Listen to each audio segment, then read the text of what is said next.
Shalom, perkenalkan nama saya Yuni Enggrita dari jurusan PGSD. Saya dari UPI Kampus Cibiru. Saat ini saya akan berkhotbah mengenai menang terhadap pencobaan.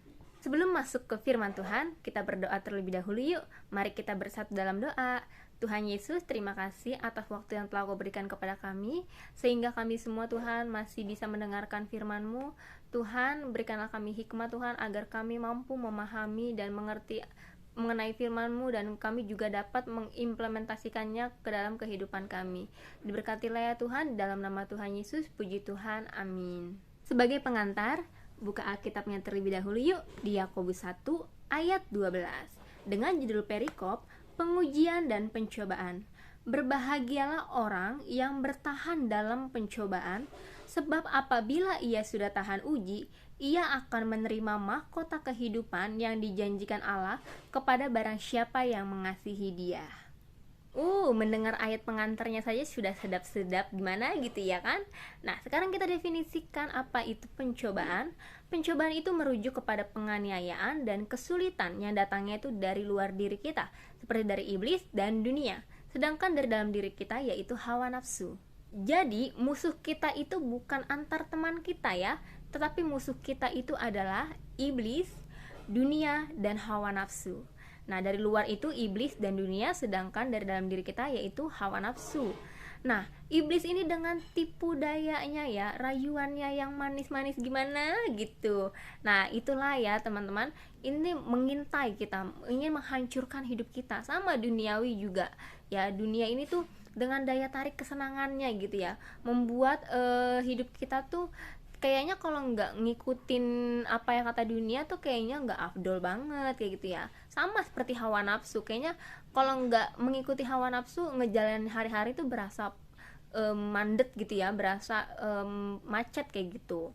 Nah, ini ketiga ini tuh mengintai kita ya, mengintai tuh kayak diam-diam menyelinap kayak gitu, diam-diam tuh memperhatikan kita kayak gitu, saat waktunya supaya kita tuh jatuh ke dalam pencobaan kayak gitu. Dan ini tuh yang buat diri kita tuh hancur. Banyak dari anak-anak Tuhan juga ya, anak-anak muda juga, karena mengikuti dunia, tipu rayu iblis dan hawa nafsu, itu akhirnya jatuh dan hidupnya tuh hancur.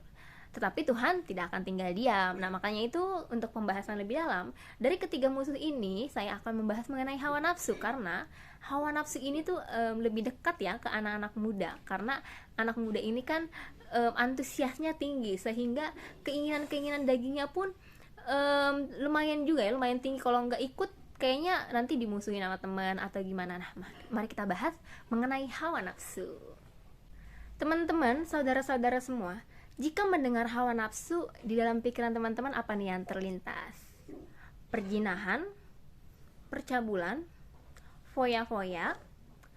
Mari kita bahas mengenai definisi hawa nafsu. Hawa nafsu itu adalah sebuah perasaan atau kekuatan emosional dari dalam diri manusia. Nah, ini tuh berkaitan dengan pemikiran atau fantasi seseorang. Hawa nafsu ini melawan roh yang ada dalam diri kita dan bertentangan dengan buah-buah roh loh. Itu gak bertentangan kok sama buah-buah roh. Udah nikmatin aja selagi masih muda kali, ikutin hawa nafsu kita. Kalau enggak mah bakal ketinggalan sama dunia. Oke, kalau tidak percaya, mari kita lihat di Perjanjian Lama dan Perjanjian Baru. Mari kita buka Pengkhotbah 6 ayat 9. Lebih baik melihat saja daripada menuruti nafsu. Ini pun kesia-siaan dan usaha menjaring angin. Mari kita lihat di Perjanjian Baru, yaitu Kolose 3 ayat 5 dengan judul perikop manusia baru. Karena itu matikanlah dalam dirimu segala sesuatu yang duniawi, yaitu percabulan, kenajisan, hawa nafsu, nafsu jahat, dan juga keserakahan yang sama dengan penyembahan berhala.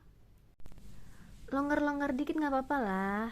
Selagi hidup kita tuh kan penat banget gitu ya. Ya ikutin aja dulu hawa nafsu kita, puasin gitu loh. Hey, anak Tuhan, gak boleh ya longgar-longgar dikit, gak boleh. Mari kita baca di 1 Petrus 1 ayat 14 ya, dengan judul perikop kekudusan dan kasih persaudaraan.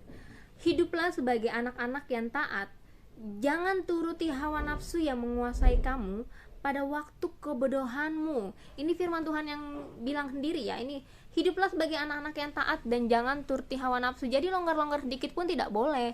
Itulah pentingnya hikmat. Ya, hikmat dari dalam diri kita. Makanya kalau setiap pagi ya, itu bilang ke Tuhan, Tuhan berikan saya hikmat dalam menjalani kehidupan hari ini kayak gitu. Karena apa? Supaya kita tuh tahu mana yang jahat dan baik. Sebenarnya kalau jahat dan baik mungkin kita bisa membedakan ya, tapi mengenai ini berguna atau tidak gitu, ini kadang kita tuh masih kayak mencampuri. Ini sebenarnya nggak berguna tapi berguna deh ke depannya, sebenarnya nggak berguna gitu, cuman karena hawa nafsu kita pengen punya barang itu gitu ya. Itu tuh hawa nafsu itu hanya kesia-siaan belaka aja ya, foya-foya ya, itu juga hawa nafsu tuh tadi seperti yang kita bilang di awal definisi, ada yang bilang foya-foya ya kan. Nah itu juga hawa nafsu kita kayak gitu. Dan teman-teman tadi lihat sendiri kan di Kolose 3 ya kan, nih kita baca bareng-bareng lagi nih, Kolose 3 ayat 5, bahwa dibilang itu sama dengan penyembahan berhala. Jadi definisinya itu pemikiran kita juga jangan memikirkan bahwa penyembahan berhala itu hanya menyembah objek, hanya menyembah patung.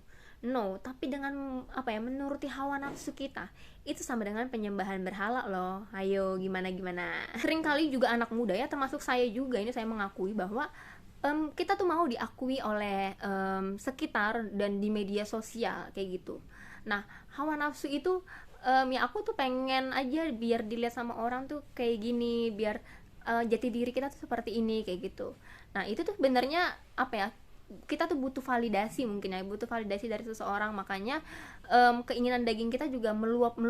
Sebenarnya kita tuh nggak butuh validasi dari orang, karena Tuhan yang Tuhan sendiri yang sudah menilai dan mengangkat kita kayak gitu. Pengangkatan Tuhan untuk kita, derajat yang Tuhan berikan untuk kita itu sebenarnya sudah lebih dari cukup. Cuman memang ya itu hawa nafsu itu, karena kita pengen diakui oleh sekitar, dan kita tuh pengen gitu ya, butuh pengakuan terus dari orang lain, butuh pujian. So ya hawa nafsu itu terus meluap kayak gitu. Nah lalu itu bisa nggak sih dihentikan? Bisa banget ya, tidak ada kata yang tidak bisa bagi Tuhan ya, asal kitanya mau atau enggak nih kayak gitu kan. Terkadang kan pilihan-pilihan itu sebenarnya ada, mau atau tidak kayak gitu, kitanya mau berusaha atau tidak. Niat sih sebenarnya sudah ada, niat udah ada nih, malam oke, besok aku harus punya waktu buat Tuhan. Nah ini juga jadi pertimbangan daripada kalian scrolling media sosial yang justru membuat hawa nafsu kalian tuh meluap ya kan, terus membuat hawa nafsu kalian, keinginan daging kalian, aduh ini rasa-rasa check out tuh menggebu-gebu gitu ya. Mending kalian punya waktu aja buat Tuhan. Nah ini juga sering salah kan, kita tuh mau baca Alkitab, mau saat teduh itu kalau kita punya waktu luang buat Tuhan kayak gitu. Kalau kita nggak punya waktu luang ya kita nggak punya kesempatan untuk saat teduh atau baca Alkitab atau berdoa. Nah itu salah ya, Tuhan aja selalu punya waktu buat kita, bukan ngeluangin waktu, punya waktu ya teman-teman, punya waktu buat kita. Nah sama nih kalau misalnya kita pacaran atau sahabatan lah ya seenggaknya, kalau kita seminggu aja nih, minggu sebulan nggak kontak-kontakan, pasti kita sama sahabat kita dibilang sombong amat nih, ada cerita apa nih, dulu jangan-jangan punya sahabat lainnya, terus ada yang disembunyiin nih, lu udah nggak percaya lagi sama gue, pasti gitu ya nggak sih. Kita sama sahabat sendiri kita aja. Nah kalau sama doi kita, jangankan sehari bro, 5 jam ditinggal nggak ada kabar aja, diteleponin, tanyain teman-teman kita tuh ya, ini kemana, dia jalan sama siapa. Nah gimana nih ya, kita tuh nggak nyari Tuhan gitu. Kalau Tuhan gak nyari kita gimana? Sedih kan kalian? Nah maka dari itu, daripada kalian menghabiskan waktunya untuk scrolling media sosial ya, terus ngeliat tuh e-commerce gitu kan, aduh merasa udah kere, gak ada duit tapi pengen check out, terus pakai pay later, ya ampun ya, itu jauhkan ya teman-teman dari pay later itu. Daripada kita mengutang gitu loh, baik kayak kalau kita punya uang ya kita beli kayak gitu. Tapi balik lagi, itu berguna atau tidak kayak gitu, apakah hanya keinginan nafsu semata saja? Coba kalian perhatikan ketika kalian main media sosial itu berapa lama. Misalnya main media sosial kalian bisa 5 jam, coba kurangin seenggaknya 30 menit aja. 30 menit kelamaan, ngantuk. Oke, 10-15 menit kalian baca dulu aja satu pasal ya. Semuanya itu memang harus dimulai dari langkah kecil, tapi dari langkah kecil itulah ada perubahan besar seperti itu. Kalian satu pasal dulu aja, satu pasal, terus berdoa, udah itu satu pasal juga kayaknya nggak nyampe 5 menit ya. So ya 3 pasal, kalau misalnya masih kayak satu pasal kayak masih kurang deh, pasti ketagihan. Kita melangkah dulu aja gitu, melangkah 1 langkah 2 langkah kayak gitu. Itu nanti akan ada kebiasaan buat diri kita, dan jadinya kita tuh bukan lagi meluangkan waktu, tapi memang punya waktu buat Tuhan, sehingga kita tuh menghargai Tuhan, kita menghargai diri kita sendiri, karena roh kita juga butuh asupan gitu, bukan hanya daging kita aja. Nah, karena hanya kita mengasup daging kita, maka hawa nafsu kita tuh meluap gitu, sedangkan roh kita tuh makin ciut, makin kering ya, bagaikan tanaman gitu, bagaikan tanaman yang gak disiram ya makin ciut, makin apa ya, daunnya tuh makin lepek gitu ya istilahnya, makin mengering gitu. Sama roh kita juga, kalau nggak disiram dengan firman Tuhan, kalau tidak diberikan pupuk dengan doa, nah roh kita tuh menciut, sehingga kita butuh validasi nih dari dunia.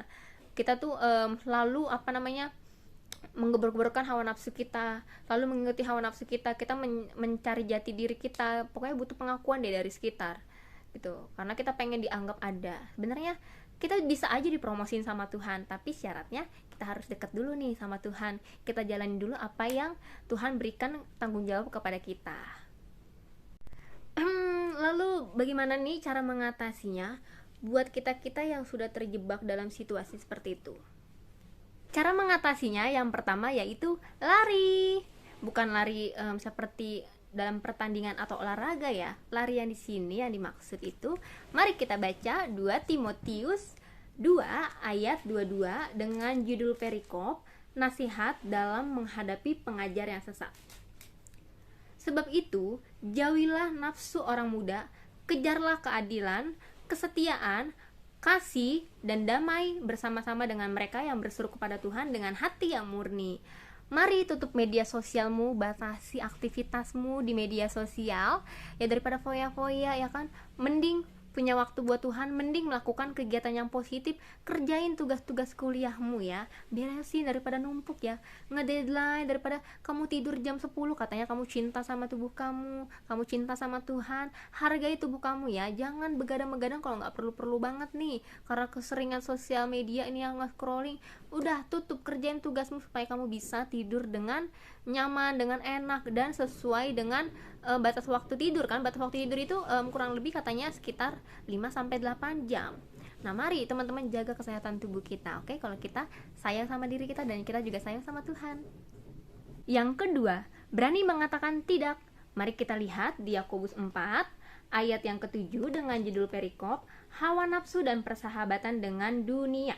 Karena itu tunduklah kepada Allah dan lawanlah iblis, maka ia akan lari daripadamu.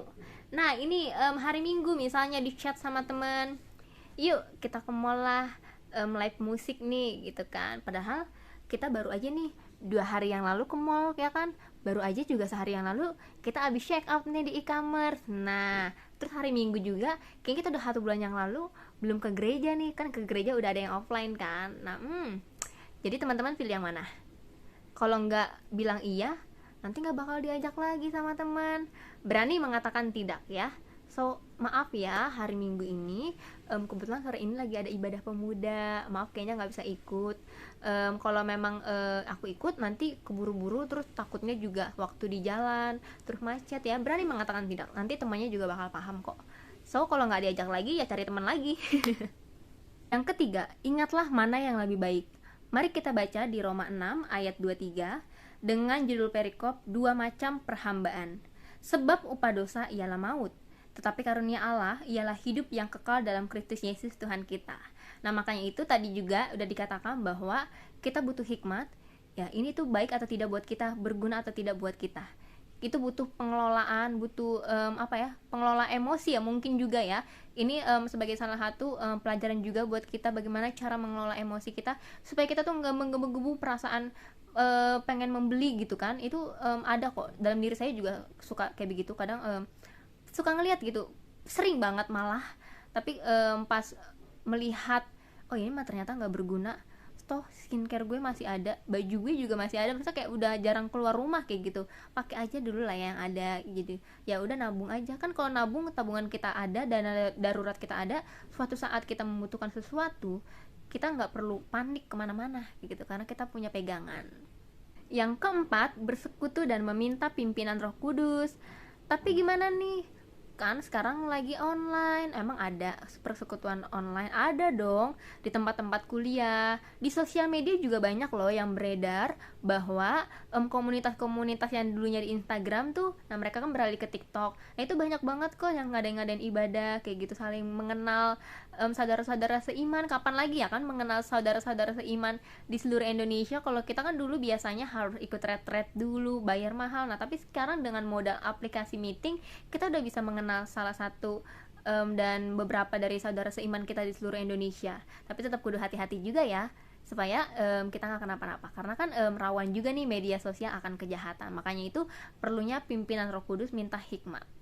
Yang kelima, berdoa dan baca firman Tuhan. Itu udah fix banget ya teman-teman, itu tidak bisa ditentang. Berdoa dan baca firman Tuhan harus selalu kita terapkan dalam kehidupan kita sehari-hari. Ini tidak akan bisa lepas dari kehidupan kita, supaya kita terus bertumbuh dalam Tuhan dan bisa bertahan di tengah dunia ini. So, Tuhan Yesus sudah mau mati buat kita, maka dari itu kita harus menyalipkan hawa nafsu kita, seperti yang di Galatia 5 ayat 24 dengan judul hidup menurut daging atau roh. Barang siapa menjadi milik Kristus Yesus, ia telah menyalipkan daging dengan segala hawa nafsu dan keinginannya. Jadi kita harus bisa menyalipkan hawa nafsu kita gitu, supaya kita perasaan hawa nafsu kita nggak selalu di atas terus gitu. Kelola itu semua, salibkan itu semua. So, jaga mata ya, jaga pikiran, jaga hati ya. Ini juga ada loh firman Tuhannya. Yuk kita dengar dan kita baca bersama-sama. Mari kita baca di Amsal 20 ayat 12. Telinga yang mendengar dan mata yang melihat, kedua-duanya dibuat oleh Tuhan.